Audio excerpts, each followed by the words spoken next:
Leviticus 11. Clean and unclean food. The Lord said to Moses and Aaron, "Say to the Israelites, of all the animals that live on land, these are the ones you may eat. You may eat any animal that has a divided hoof and that chews the cud. There are some that only chew the cud or only have a divided hoof, but you must not eat them.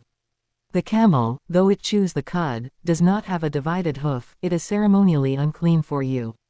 The hyrax, though it chews the cud, does not have a divided hoof, it is unclean for you. The rabbit, though it chews the cud, does not have a divided hoof, it is unclean for you. And the pig, though it has a divided hoof, does not chew the cud, it is unclean for you. You must not eat their meat or touch their carcasses, they are unclean for you. Of all the creatures living in the water of the seas and the streams you may eat any that have fins and scales. But all creatures in the seas or streams that do not have fins and scales, whether among all the swarming things or among all the other living creatures in the water, you are to regard as unclean. And since you are to regard them as unclean, you must not eat their meat, you must regard their carcasses as unclean. Anything living in the water that does not have fins and scales is to be regarded as unclean by you. These are the birds you are to regard as unclean and not eat because they are unclean: the eagle, the vulture, the black vulture, the red kite, any kind of black kite, any kind of raven, the horned owl, the screech owl, the gull, any kind of hawk, the little owl, the cormorant, the great owl, the white owl, the desert owl, the osprey, the stork, any kind of heron, the hoopoe and the bat. All flying insects that walk on all fours are to be regarded as unclean by you. There are, however, some flying insects that walk on all fours that you may eat, those that have jointed legs for hopping on the ground. Of these you may eat any kind of locust, katydid, cricket or grasshopper. But all other flying insects that have 4 legs you are to regard as unclean. You will make yourselves unclean by these, whoever touches their carcasses will be unclean till evening. Whoever picks up one of their carcasses must wash their clothes, and they will be unclean till evening. Every animal that does not have a divided hoof or that does not chew the cud is unclean for you, whoever touches the carcass of any of them will be unclean. Of all the animals that walk on all fours, those that walk on their paws are unclean for you, whoever touches their carcasses will be unclean till evening. Anyone who picks up their carcasses must wash their clothes, and they will be unclean till evening. These animals are unclean for you. Of the animals that move along the ground, these are unclean for you: the weasel, the rat, any kind of great lizard, the gecko, the monitor lizard, the wall lizard, the skink and the chameleon. Of all those that move along the ground, these are unclean for you. Whoever touches them when they are dead will be unclean till evening. When one of them dies and falls on something, that article, whatever its use, will be unclean, whether it is made of wood, cloth, hide or sackcloth. Put it in water, it will be unclean till evening, and then it will be clean. If one of them falls into a clay pot, everything in it will be unclean, and you must break the pot. Any food you are allowed to eat that has come into contact with water from any such pot is unclean, and any liquid that is drunk from such a pot is unclean. Anything that one of their carcasses falls on becomes unclean. An oven or cooking pot must be broken up. They are unclean, and you are to regard them as unclean. A spring, however, or a cistern for collecting water remains clean, but anyone who touches one of these carcasses is unclean. If a carcass falls on any seeds that are to be planted, they remain clean. But if water has been put on the seed and a carcass falls on it, it is unclean for you. If an animal that you are allowed to eat dies, anyone who touches its carcass will be unclean till evening. Anyone who eats some of its carcass must wash their clothes, and they will be unclean till evening. Anyone who picks up the carcass must wash their clothes, and they will be unclean till evening. Every creature that moves along the ground is to be regarded as unclean, it is not to be eaten. You are not to eat any creature that moves along the ground, whether it moves on its belly or walks on all fours or on many feet, it is unclean. Do not defile yourselves by any of these creatures. Do not make yourselves unclean by means of them or be made unclean by them. I am the Lord your God. Consecrate yourselves and be holy, because I am holy. Do not make yourselves unclean by any creature that moves along the ground. I am the Lord, who brought you up out of Egypt to be your God, therefore be holy, because I am holy. These are the regulations concerning animals, birds, every living thing that moves about in the water and every creature that moves along the ground. You must distinguish between the unclean and the clean, between living creatures that may be eaten and those that may not be eaten. Leviticus 12. Purification after childbirth. The Lord said to Moses, "Say to the Israelites, a woman who becomes pregnant and gives birth to a son will be ceremonially unclean for 7 days, just as she is unclean during her monthly period. On the 8th day the boy is to be circumcised. Then the woman must wait 33 days to be purified from her bleeding.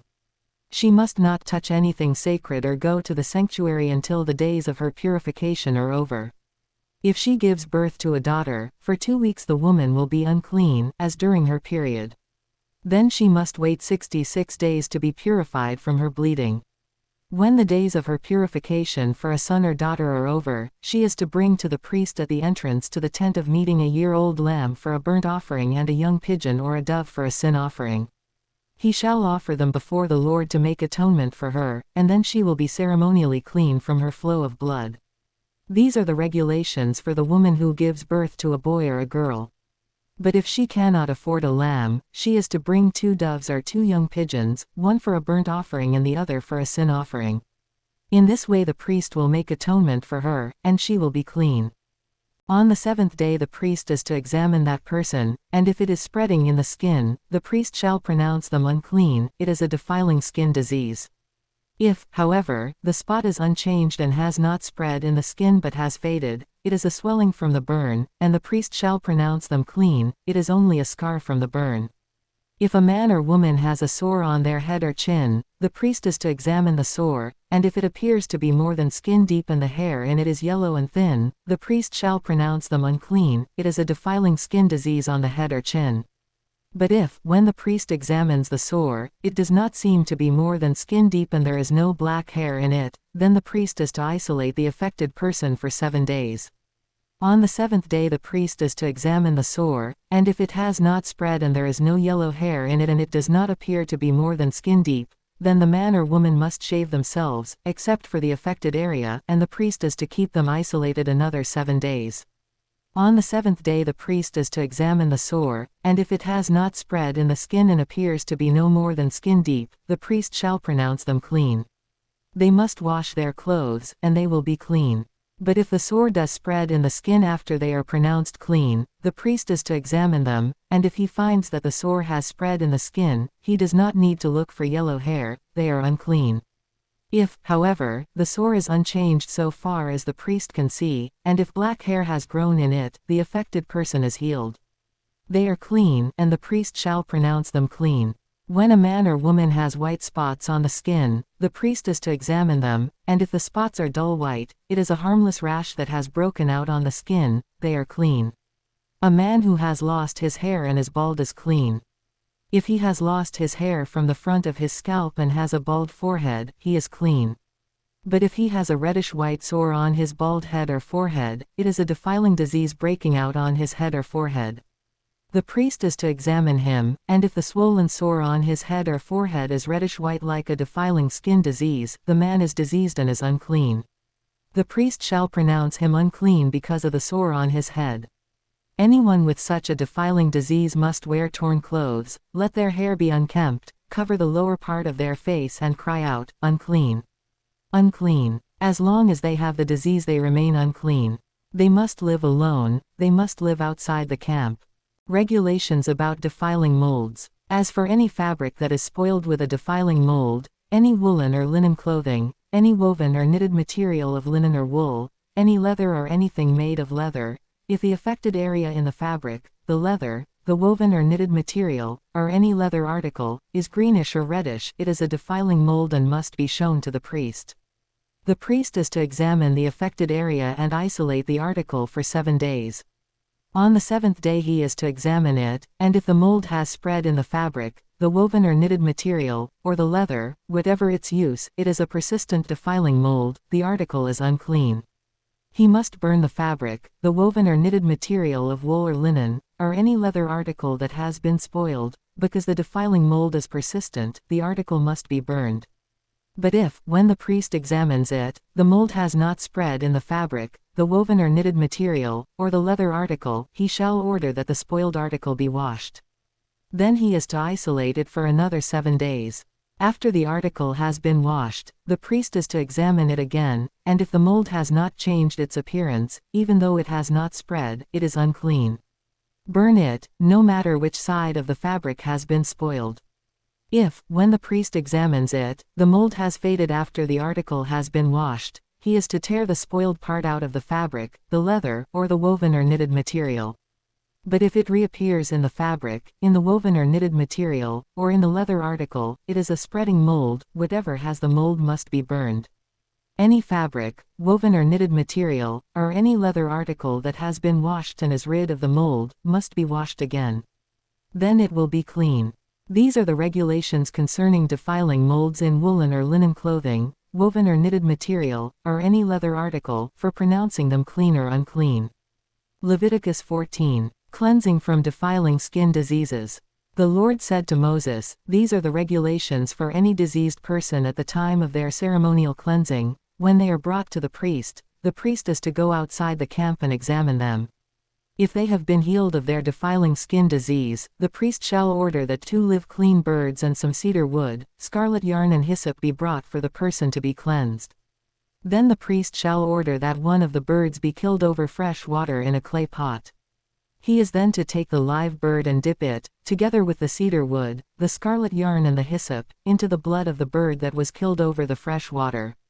7 times he shall sprinkle the one to be cleansed of the defiling disease and then pronounce them clean.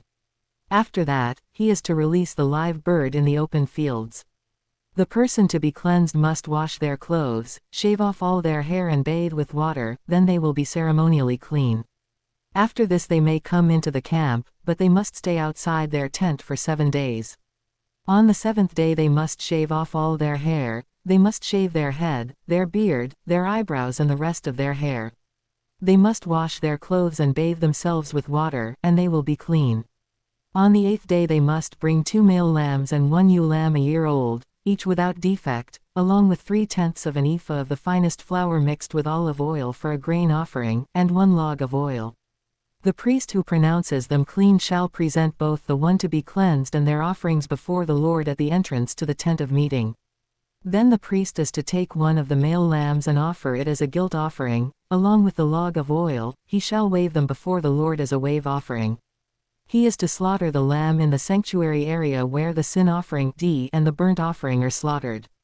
Like the sin offering, the guilt offering belongs to the priest, it is most holy. The priest is to take some of the blood of the guilt offering and put it on the lobe of the right ear of the one to be cleansed, on the thumb of their right hand and on the big toe of their right foot. The priest shall then take some of the log of oil, pour it in the palm of his own left hand, dip his right forefinger into the oil in his palm, and with his finger sprinkle some of it before the Lord 7 times. The priest is to put some of the oil remaining in his palm on the lobe of the right ear of the one to be cleansed, on the thumb of their right hand and on the big toe of their right foot, on top of the blood of the guilt offering. The rest of the oil in his palm the priest shall put on the head of the one to be cleansed and make atonement for them before the Lord. Then the priest is to sacrifice the sin offering and make atonement for the one to be cleansed from their uncleanness.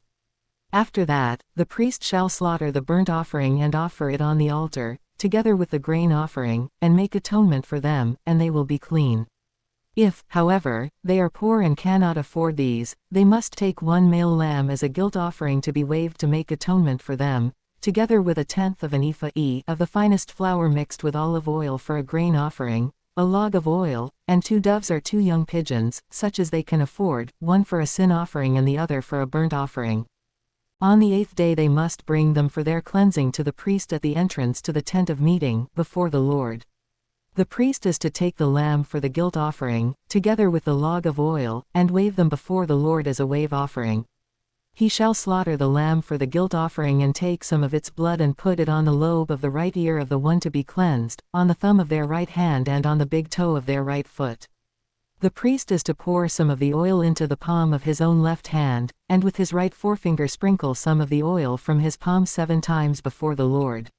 Some of the oil in his palm he is to put on the same places he put the blood of the guilt offering, on the lobe of the right ear of the one to be cleansed, on the thumb of their right hand and on the big toe of their right foot. The rest of the oil in his palm the priest shall put on the head of the one to be cleansed, to make atonement for them before the Lord. Then he shall sacrifice the doves or the young pigeons, such as the person can afford, one is a sin offering and the other is a burnt offering, together with the grain offering. In this way the priest will make atonement before the Lord on behalf of the one to be cleansed.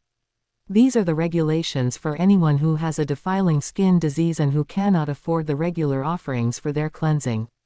Cleansing from defiling molds. The Lord said to Moses and Aaron, when you enter the land of Canaan, which I am giving you as your possession, and I put a spreading mold in a house in that land, the owner of the house must go and tell the priest, I have seen something that looks like a defiling mold in my house. The priest is to order the house to be emptied before he goes in to examine the mold, so that nothing in the house will be pronounced unclean.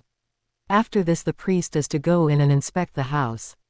He is to examine the mold on the walls, and if it has greenish or reddish depressions that appear to be deeper than the surface of the wall, 38 the priest shall go out the doorway of the house and close it up for 7 days. On the 7th day the priest shall return to inspect the house.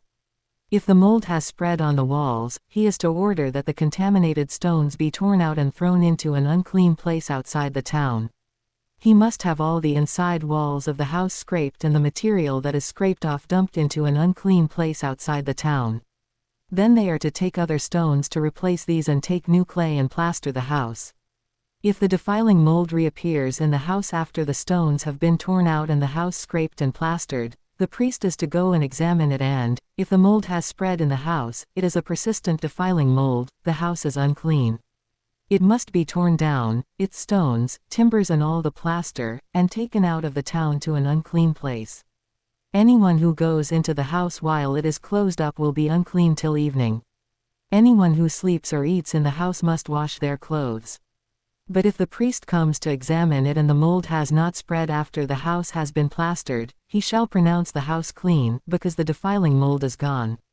To purify the house he is to take 2 birds and some cedar wood, scarlet yarn and hyssop. He shall kill one of the birds over fresh water in a clay pot. Then he is to take the cedar wood, the hyssop, the scarlet yarn and the live bird, dip them into the blood of the dead bird and the fresh water, and sprinkle the house 7 times. He shall purify the house with the bird's blood, the fresh water, the live bird, the cedar wood, the hyssop and the scarlet yarn. Then he is to release the live bird in the open fields outside the town. In this way he will make atonement for the house, and it will be clean.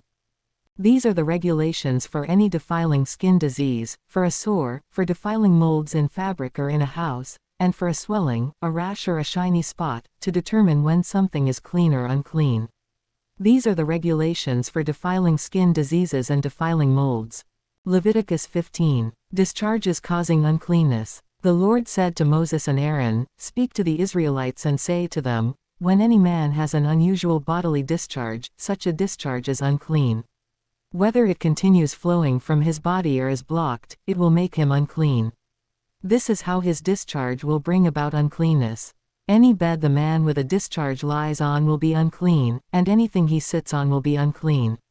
Anyone who touches his bed must wash their clothes and bathe with water, and they will be unclean till evening. Whoever sits on anything that the man with a discharge sat on must wash their clothes and bathe with water, and they will be unclean till evening. Whoever touches the man who has a discharge must wash their clothes and bathe with water, and they will be unclean till evening. If the man with the discharge spits on anyone who is clean, they must wash their clothes and bathe with water, and they will be unclean till evening. Everything the man sits on when riding will be unclean, and whoever touches any of the things that were under him will be unclean till evening. Whoever picks up those things must wash their clothes and bathe with water, and they will be unclean till evening. Anyone the man with a discharge touches without rinsing his hands with water must wash their clothes and bathe with water, and they will be unclean till evening. A clay pot that the man touches must be broken, and any wooden article is to be rinsed with water. When a man is cleansed from his discharge, he is to count off 7 days for his ceremonial cleansing. He must wash his clothes and bathe himself with fresh water, and he will be clean. On the 8th day he must take 2 doves or 2 young pigeons and come before the Lord to the entrance to the tent of meeting and give them to the priest. The priest is to sacrifice them, the one for a sin offering and the other for a burnt offering. In this way he will make atonement before the Lord for the man because of his discharge. When a man has an emission of semen, he must bathe his whole body with water, and he will be unclean till evening. Any clothing or leather that has semen on it must be washed with water, and it will be unclean till evening. When a man has sexual relations with a woman and there is an emission of semen, both of them must bathe with water, and they will be unclean till evening. When a woman has her regular flow of blood, the impurity of her monthly period will last 7 days, and anyone who touches her will be unclean till evening. Anything she lies on during her period will be unclean, and anything she sits on will be unclean. Anyone who touches her bed will be unclean. They must wash their clothes and bathe with water, and they will be unclean till evening. Anyone who touches anything she sits on will be unclean. They must wash their clothes and bathe with water, and they will be unclean till evening. Whether it is the bed or anything she was sitting on, when anyone touches it, they will be unclean till evening. If a man has sexual relations with her and her monthly flow touches him, he will be unclean for 7 days. Any bed he lies on will be unclean.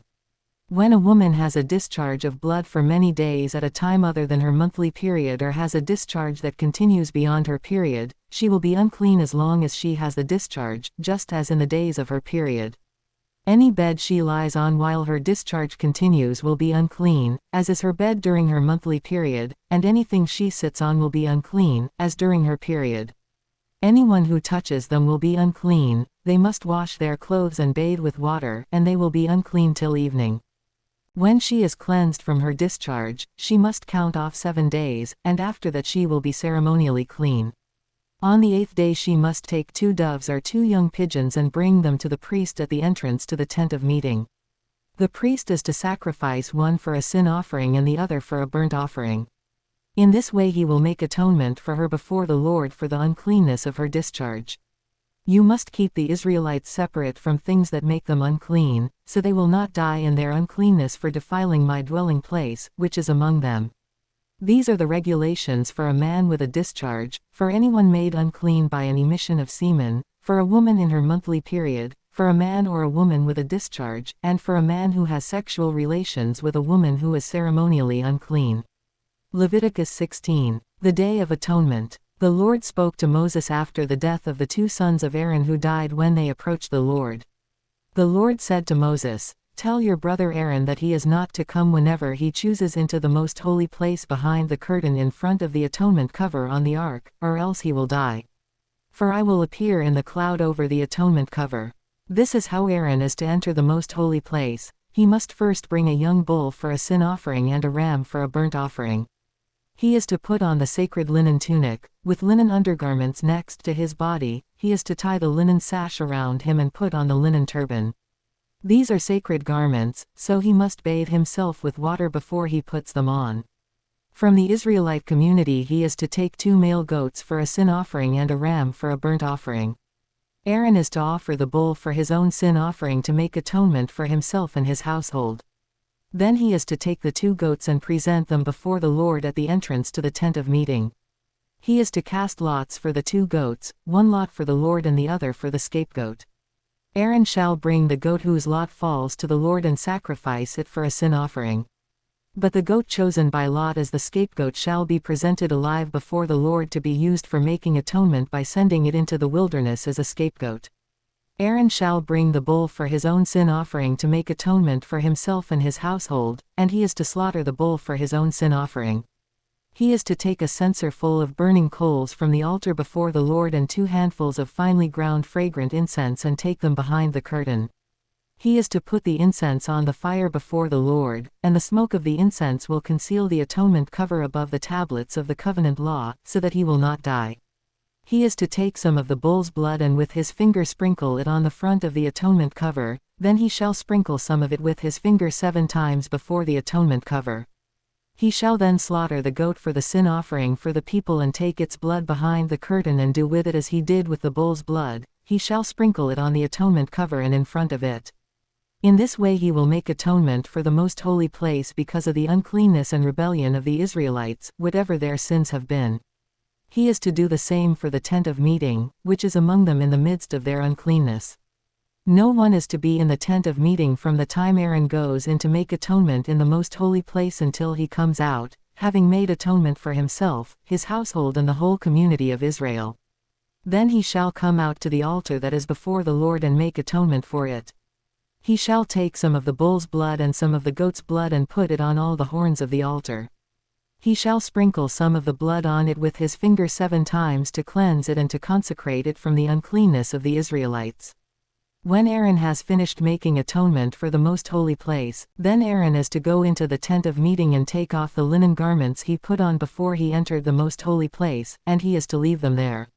He shall bathe himself with water in the sanctuary area and put on his regular garments. Then he shall come out and sacrifice the burnt offering for himself and the burnt offering for the people, to make atonement for himself and for the people. He shall also burn the fat of the sin offering on the altar. The man who releases the goat as a scapegoat must wash his clothes and bathe himself with water, afterward he may come into the camp. The bull and the goat for the sin offerings, whose blood was brought into the most holy place to make atonement, must be taken outside the camp. Their hides, flesh and intestines are to be burned up. The man who burns them must wash his clothes and bathe himself with water, afterward he may come into the camp. This is to be a lasting ordinance for you. On the 10th day of the 7th month you must deny yourselves and not do any work, whether native born or a foreigner residing among you, because on this day atonement will be made for you, to cleanse you. Then, before the Lord, you will be clean from all your sins. It is a day of Sabbath rest, and you must deny yourselves, it is a lasting ordinance. The priest who is anointed and ordained to succeed his father as high priest is to make atonement. He is to put on the sacred linen garments and make atonement for the most holy place, for the tent of meeting and the altar, and for the priests and all the members of the community. This is to be a lasting ordinance for you. Atonement is to be made once a year for all the sins of the Israelites. And it was done, as the Lord commanded Moses. Leviticus 17. Eating blood forbidden. The Lord said to Moses, Speak to Aaron and his sons and to all the Israelites and say to them, This is what the Lord has commanded. Any Israelite who sacrifices an ox, a lamb or a goat in the camp or outside of it instead of bringing it to the entrance to the tent of meeting to present it as an offering to the Lord in front of the tabernacle of the Lord, that person shall be considered guilty of bloodshed. They have shed blood and must be cut off from their people. This is so the Israelites will bring to the Lord the sacrifices they are now making in the open fields.